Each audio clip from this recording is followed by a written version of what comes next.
Of course, the methanol-sucking monsters that are the unlimited super boats. As we go Q4, Group B for Mike's Transport Warehouse. And, he's grabbed the inside.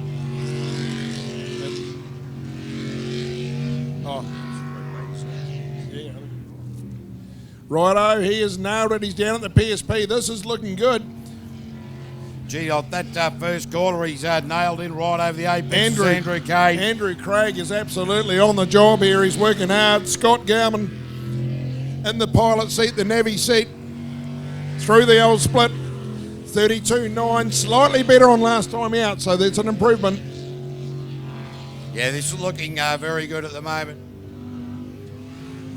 So, look, I tell you, it started off a little bit ugly this lap, but Andrew Craig really come the goods in the latter part of that lap, so fantastic to see the man from Belclutha just sort that out towards the end of it. And third time lucky is the boat. That is a 406 Chev, the Stinger hull, and geez, that started off rough as your undies, mate. Oh, mate, I tell you what, you said started off looking ugly, and you're right, he turned into a little bit of a princess towards the tail end, but look, the end of the day, I think he's pretty happy. New team coming all this way from the Southern Squirter team, as we talked about earlier, 5 of them there. A long, long way for them to come all the way up here and come and race with us, but great to see them getting better and better. And the boat's name's Third Time Lucky, and it was third time lucky he put his best time down. So, hey, hats off to them going into the lunch break. Yeah, that's what we like to see, and we will be having a lunch break, ladies and gentlemen, where you will be invited into the pit and paddock area. Please listen to any announcements coming in there. We will get through this qualifying round as we now see the Curry Racing Machine of Richard Curry and Kimberly Kennedy.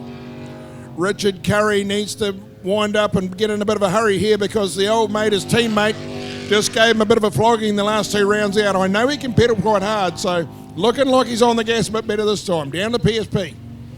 Yeah, really good entrance and exit out of there from Richard Curry. And he's taking some very, very tight apexes here. He's worked out that you need to be tight in this Group B category. So, Curry, worry, hurry.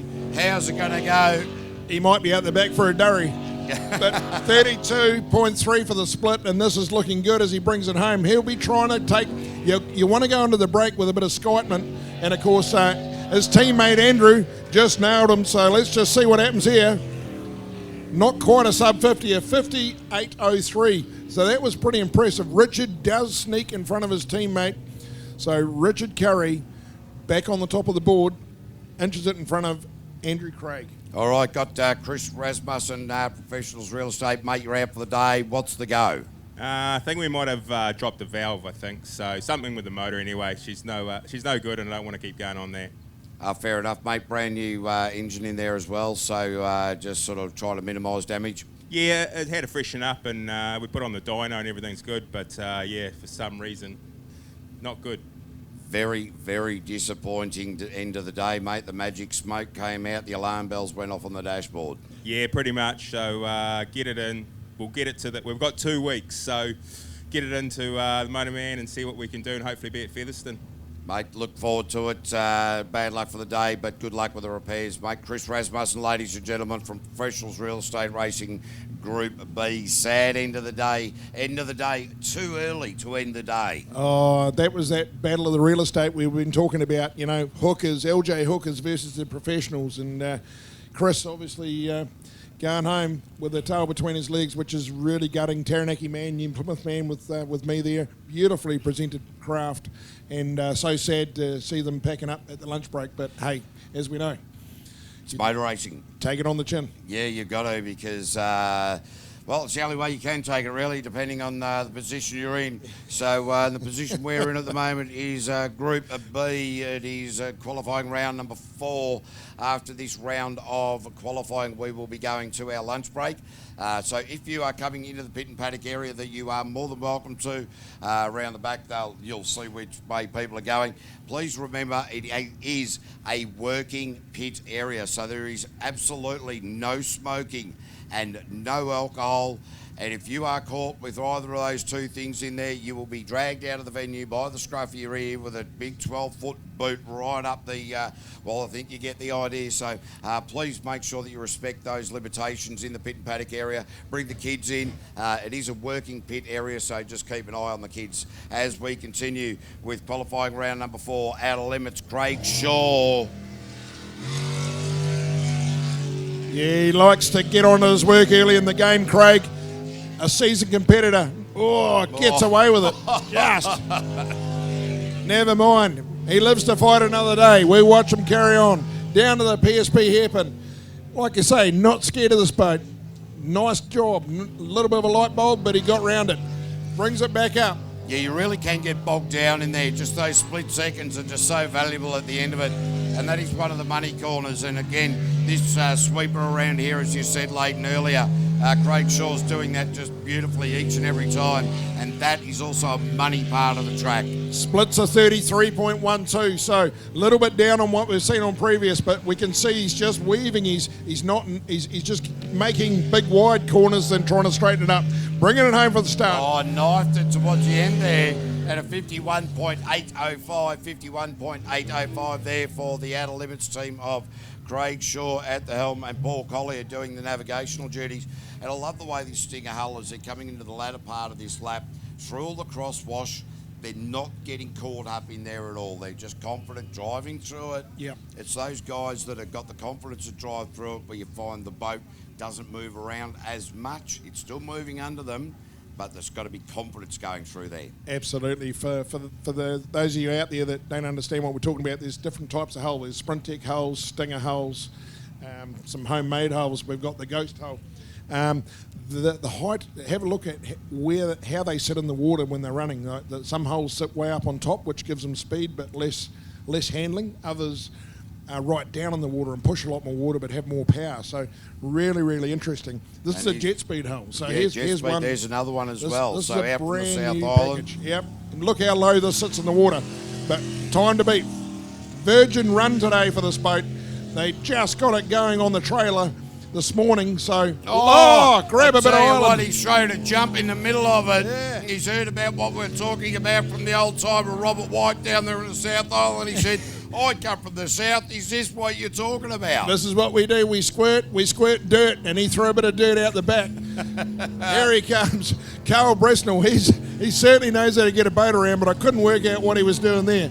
No, certainly lined that up with a crooked eye. There's no doubt about that. So Carl Brentsell and Hamish Murray, these guys have been teaming up for years now, and on the hook, well, it was on the jump, and this boat just seeming to be a little bit underpowered. Yeah, at the mate. The split. Well, funny enough, this motor is actually Ross Travis's old Group A motor. Wow. Lights motor from years ago. So very, very good engine. But yeah, just haven't quite got the blade combo going on there. It sounds like it's really struggling in the water to rev. So the combination's a big key there. So we know that motor is a good engine. But I'd say a bit of work to go on the old blades. That'll get the revs up, and we'll see what he can do from there. But so 55.811 for a brand new package. That is certainly not something to be sneezed at. And, well, it's only the fourth run that boat has ever had in its entire life. So try to hook these things up, getting the, when you talk about the blade combination, we're talking about the two impellers that are inside the jet unit. Try to get those working, because you've got one, the first impeller, the different pitch compared to the rear impeller, compared to the nozzle outlet. There's a lot of different things that go in there that need to be hooked up correctly as we go. Sam Gray with 9 Lives Racing. Mike Allen doing the navigation. Sam Gray, I love watching him. This is the Stinger hull. This is what we talked about. Sits up a little more higher. He keeps it. Look how the boat speed compared to what we just saw, how much quicker it rolls out. But a bit more of a handful to hang on to around the track. Oh. Gets out of there. Gets away with it. Let's see what it does. At the moment, not costing him a lot. The split will tell us a story, but looking very, very tidy for Sam Gray. So through the split there was Sam Gray with a 33.040. So we won't be sneezing in that, but geez, you've got to get that exit out of that hairpin sorted out a lot better. And during this lunch break, they'll be sitting down, they'll be discussing it, but he's gone the wrong way. And that is that part of the track where they've got to go a long way back to get on track now. So back around this island here. They'll come back towards commentary. Now, they've got to turn right at that intersection. They are back on rotation proper again now.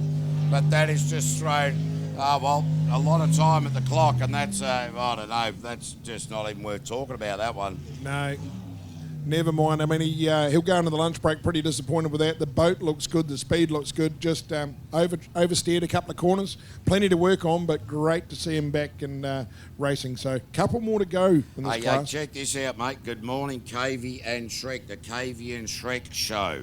Right, you see that? The Cavey and Shrek show. Can we reply to that? It's Mike Shrek and Cavey. No, it's definitely Cavey and Shrek. It's written down there. We're set up for the day with a family and a few brews at the barbecue. So, g'day, Mike. Great to see that you got the words in the correct order there. Fantastic. So, ladies and gentlemen, welcome to the Cavey and Shrek show. Qualified round. Hang on, I'm just scrolling through your phone. phone. We go, LJ Hooker. See how I just talked straight over the top of you there, late. The previous message said, could you please recall it this way? Anyway, let's see what happens here. Bryce Barron. So Absolute all go here. Yeah, getting the camera up there. Down to the PSP hairpin. Oh, no, really? Bryce. Really? I tell you, these guys are moving that hairpin exit channel a lot wider. And the LJ Hooker machine with Bryce and Kylie Barron, I tell you, these guys are just on it right from the outset, haven't they? Oh, using every bit of the track. Goes through the split. We've got a 32-1. He still manages to get away with it, but lost a lot of time down there in that split, down there in the old hairpin. Coming back now, last bit of the track. He'll be wanting to go into the lunch break on the P1 spot. Richard Curry at the moment there, but he might have pulled it back here. Yeah, bang. Bryce Barron straight at the top of the table, so great run for Bryce and Kylie Barron there in the LJ Hooker Racing outfit. So from Carterton, the farmer and the farmer. Well, that was good to see, and they'll be real happy. The battle of the real estate's finished, but the farmer and the farmer are going home to have a bit of a yarner about this. Yeah, that's it. They'll be on the hay tonight. Hey, I'll tell you what, we look like we're going to have a few more boats, so it looks like we might be bringing out the old fly-by-wire cast, which is obviously the LS. We do have some noise still going here, so just if you can stay where you are, guys, for a little bit longer, it appears we might be running one more class. Yeah, no.